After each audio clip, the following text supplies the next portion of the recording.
차량들도 포함되어서 양방향 모두 면제될 예정입니다. KBS 교통정보센터에서 정현정입니다.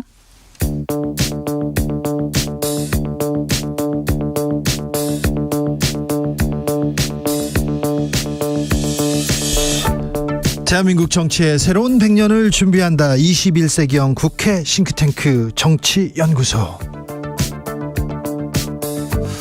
정치권에 보내는 고급진 정치 컨설팅 뜨겁게 분석해 보겠습니다. 윤희석 국민의힘 대변인. 네, 안녕하세요. 어서 오세요. 네. 오랜만에 오셨다고 왜 이렇게 인사를 하시면 되죠. 네, 이재정 더불어민주당 의원 어서 오세요. 네, 안녕하세요. 네. 이재정입니다. 한일 정상회담이 있었습니다. 이것부터 여쭤봐야 될 것 같습니다. 먼저 윤희석 대변인한테 물어보겠습니다. 어떻게 보셨습니까? 새로운 한일 관계를 열기 위한 용기 있는 결단의 결과라고 생각합니다. 물론 우리 국민들께서 마음에 차지 않는 아쉬움은 좀 있어요. 충분히 있다고 이해를 하는데 앞을 바라보는 시점에서 볼 때 우리가 이렇게 할 수밖에 없는 재반 상황, 그리고 또 국민들께 이해를 바랄 수 있는 상황이 있다고 봅니다. 한일 관계가 나빠져서 우리에게 좋을 게 있느냐는 측면 이렇게 생각을 하고, 만약에 이런 비난과 국내 여론 악화 등만을 생각했다면 5년 정권 그냥 이거 안 하면 됩니다. 그냥 5년 버티고 다음 정권을 넘기면 되는 거예요. 그런데 이렇게 집권 초기에 이 문제를 해결을 하려고 했었던 윤석열 대통령의 결단에 대해서도 국민들께서 반드시 평가해 주시기를 기대합니다. 이재정 외통이 간사입니까? 네, 간사입니다. 네. 이렇게 할 거였으면 안 하는 게 국익이죠. 사실 오늘까지만 하더라도 저도 바랬습니다. 민주당의 격한 비난에 정말 우리 뒤통수를 때릴 만큼의 성과가 현장에서 나오길 바랬습니다. 왜냐하면 국익이니까, 국민을 위해서. 그렇지만 기대했던 것보다 더 아니었습니다. 심지어 그 일본발로 나오는 여러 가지 말들은 너무 오만하기 그지없고 한국이 전적으로 항복했다라는 느낌을 가지기에 족한 얘기들이 계속 흘러나왔죠. 강제법 발표했을 때도 3일 만에 일본 외무상이 강제 동원 없었다라고 했고, 심지어 지금 현재 일본에서도 여러 가지 말들이 막 나오고 있는데 한국 정부는 일본의 의중을 해석하는 방식으로 대통령실 발로 해석들을 해주고 있지만 일본은 별다른 노력을 하고 있지 않습니다. 심지어 화이트리스트와 관련해 가지고 윤석열 대통령의 발언조차도 정정하려 듭니다. 검토하고 있는 단계다. 네. 해지 아니다. 회복 안 됐습니다. 너무나 많은 것들이 치욕스러운 정상회담 과정 중에 통상의 외교적 상례를 비추어 보더라도 이렇게 무례하게 할 수 있는 거고요. 물론 조금 더 확인이 필요합니다만은 NHK를 비롯한 방송에서 추측하기로는 정상 간의 만남의 위안부 합의, 거기에 더해서 이제 다케시마 독도 문제도 상정이 되었다고 하는데, 이 자체가 보여주는, 그런 언급들 자체가 보여주는 이번 합의의 처음부터 끝까지가 대한민국의 전적인 협상 실패, 외교 실패다. 윤희석 대변인. 마지막에 말씀하신 그 정상회담 과정에서 독도 문제 그리고 위안부 문제가 거론됐다는 얘기는 그것이 아니라고 제가 논평까지 냈고, 조금 이따 제가 마이크 잡고 그 얘기 다시 할 겁니다. 그러니까 그거는 논의가 없었어요? 사실 확인이 그런 사실이 없다는 것을 저희가 이제 다시 확인을 드리고, 그걸 전제로 해서 말씀하시면 안 되죠. 그러니까 그건 없었으니까 제가 말씀을 드리고, 일본의 태도가, 일본의 발언 그 수준이 굉장히 무례하다 그렇게 느낄 수 있습니다. 그 하나하나 외교는 상대가 있는 거니까요. 일본이 어느 정도 우리가 수인할 수 있는 선을 넘으면 우리도 또 대응을 하면 되는 거예요. 그런데 지금 나와 있는 합의를 보면, 예를 들어서 기시다 총리가 한 얘기 중에 보면 98년 김대중 오부치 선언을 아예 콕 집어서 계승하겠다고 했어요. 그 내용 중에는 통렬한 반성과 사죄, 이 내용이 있는 그 선언입니다. 그거를 계승하겠다고 했고, 그럼 우리는 계속 얘기하는 게 제대로 된 사과를 안 받았다든지 여러 이제 이 발언의 어떤 단어 선택, 태도, 이걸 문제 삼지 않습니까? 일본한테 우리가 그걸 강제를 할 수 있는 힘이 있으면 하면 좋겠어요. 저도 속이 시원하겠어요. 이게 이렇게 꼬인 게 아주 옛날 얘기지만은 우리가 전승국으로서 일본과 45년에 뭔가 회담을 해서 뭘 해서 우리끼리 서로 주고받고 하는 과정이 있었으면 지금까지 80년 가까운 세월 동안 이런 일이 없었겠는데 우리는 불행히도 전승국이 아니었기 때문에 그런 기회를 갖지 못했어요. 그 역사를 청산을 못하고 51년 샌프란시스코 조약 그 체제에 우리가 묻어서 여기까지 온 것이기 때문에 이 양국 간에 이런 문제가 있는 겁니다. 이 차원을 제대로 봐야지 우리의 감정만 자꾸 앞서서 이 한일 관계를 이 상태로 계속 놓는다는 것이 얼마나 우리 국익, 말씀하신 국익, 총체적인 국익에 도움이 되느냐 이 부분을 종합적으로 봐야 되지 않냐 이런 시점이라고 봅니다. 자, 윤석열 대통령이 가져오는 장바구니를 들여다봤습니다. 지소미아 얘기하시는데 그거는 일본 측이 필요했던 내용입니다.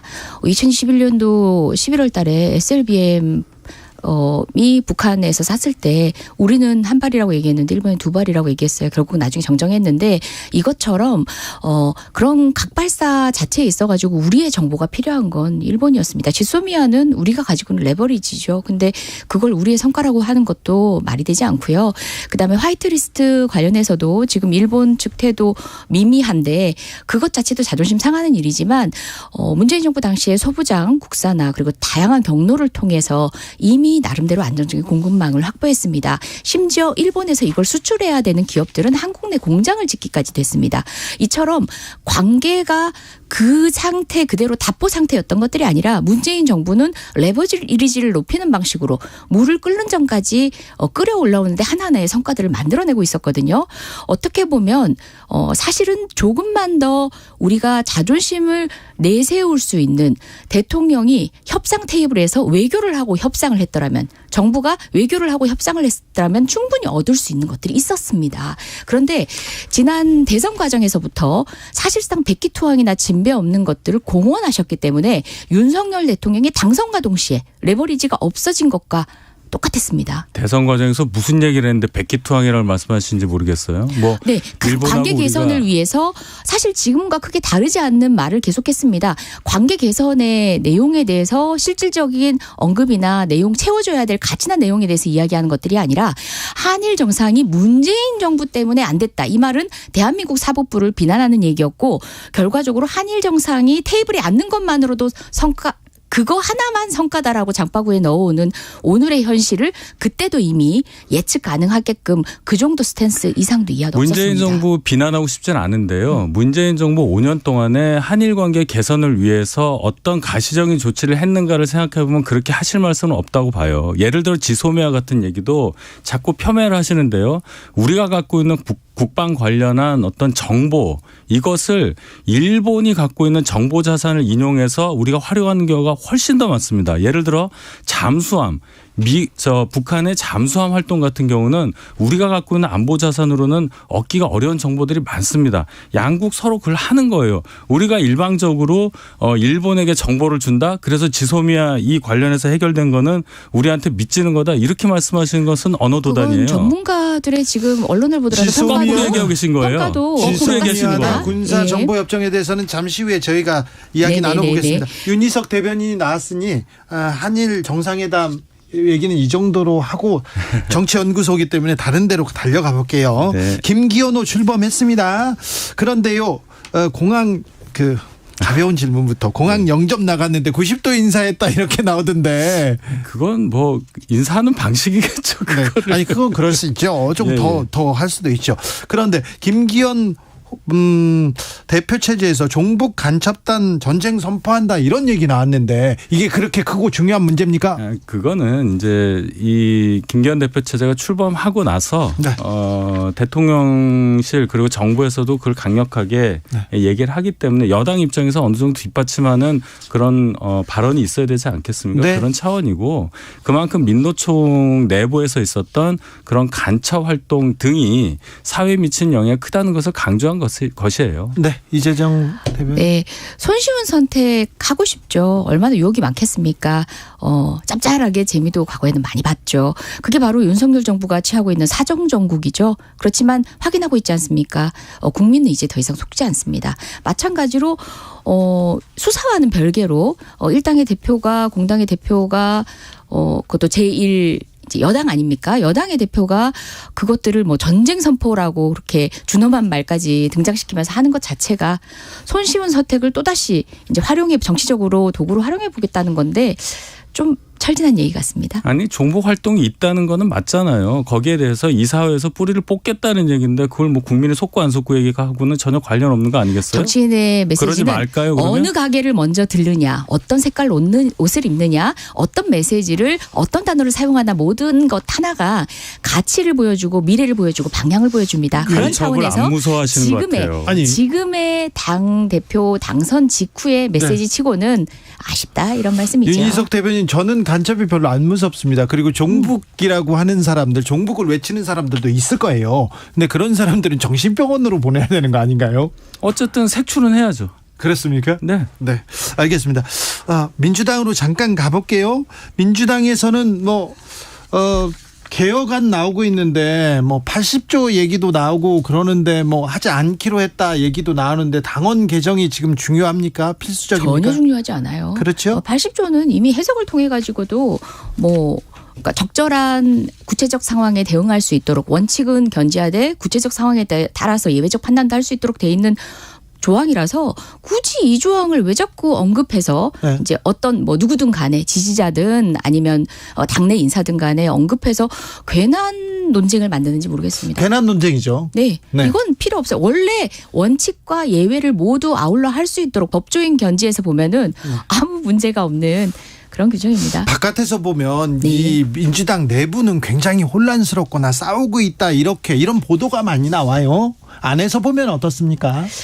쉽게 잡고 싶은 프레임이긴 한데 사실 저희 180명의 바람잘 날 없어야 되는 이런 의석 이제 역사상 있어보지 못한 의석을 가지고 있는데 내부 의총에서 보더라도 한두 분의 발언이 다른 이견으로 보일 수 있는 발언이 있더라도 그것 자체가 과거에 계파 싸움을 하는 방식으로 당이 분리된다는 느낌이 들 만큼 분열한다는 느낌이 들 만큼 그런 발언들이 아니거든요.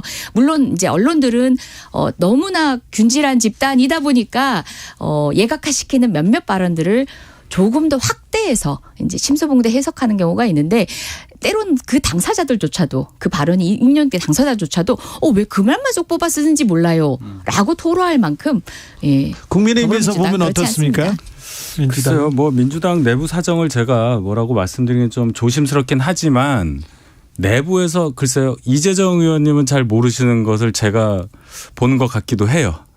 그 네, 말씀 주시면 경청하겠습니다. 그래서 어쨌든 적어도 이재명 대표 관련한 그 사법 리스크 관련해서는 민주당 의원들 상당수도 그 주류라고 할 수 있는 친명계가 갖고 있는 생각과 다르다는 것을 알고 있기 때문에 그 당에서 잘 수습하시길 바라요. 민주당 지지자들이 밥을 먹고 술을 먹다가 얘기가 잘 되고 있다가 정치 얘기가 나오면 특별히 이재명 사법 리스크 얘기가 나오면 싸우게 된다더라 그런 얘기 좀 들으셨죠? 저는 사법 리스크라는 단어가 가지는 이제 악의적 프레임이 있기 때문에 그런 말 자체는 동의하지 않고요. 네. 최근에 여론조사만 보더라도 경향을 보자면 경향은 하면 되죠. 경향도 안 돼요. 경향도 안 돼요. 아우 주진우 라이브는 안 돼요. 그러면 여론조사에 기대지 않고 네.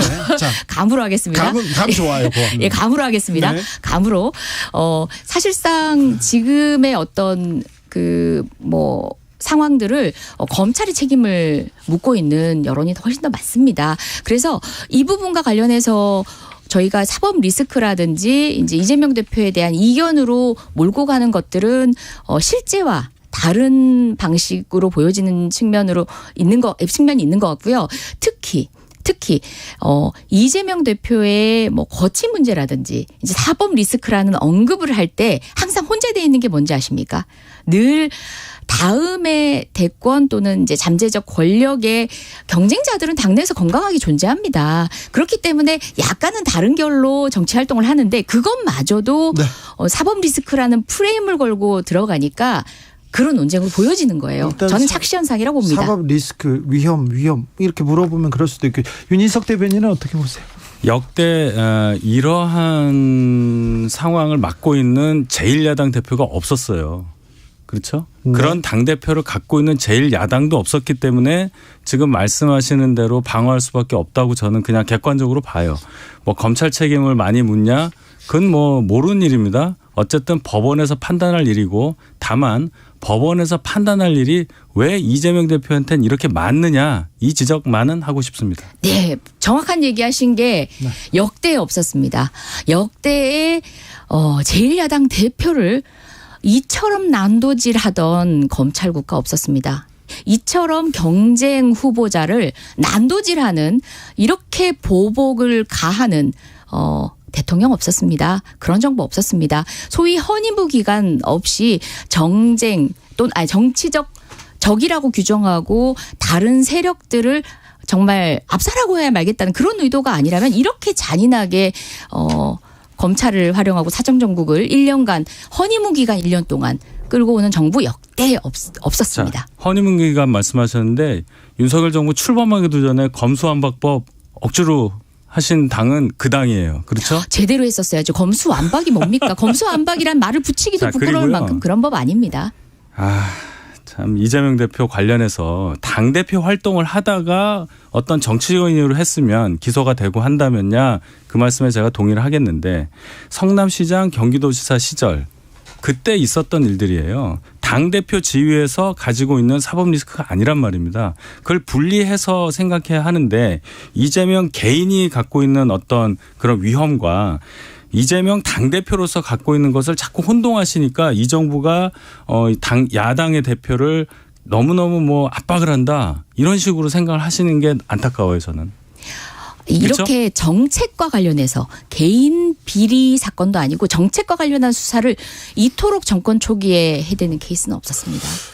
그런 분이 야당 대표가 된 적이 없어서 그렇다니까요. 자, 이 얘기만 비난할 정책이 아니라 평가할 정책인데도 몰아붙이는 것. 지금 이 얘기는 정말 저는 반복하지 않았으면 좋겠어요. 그러니까요. 제가 지금 방송에서도 한 수백 번은 한 것 같아요. 그런데 이제 철진한 얘기 같아요. 굉장히 진짜 안타깝습니다. 안타까운데 뉴스마다 이 얘기를 하고 매일 이런 뉴스가 쏟아지는 걸 보면 비중을 좀 줄이셔도 될 것 같아요. 이 주제는. 자, 전두환 씨 손자 얘기 어떻게 보셨어요? 윤희석 대변인은?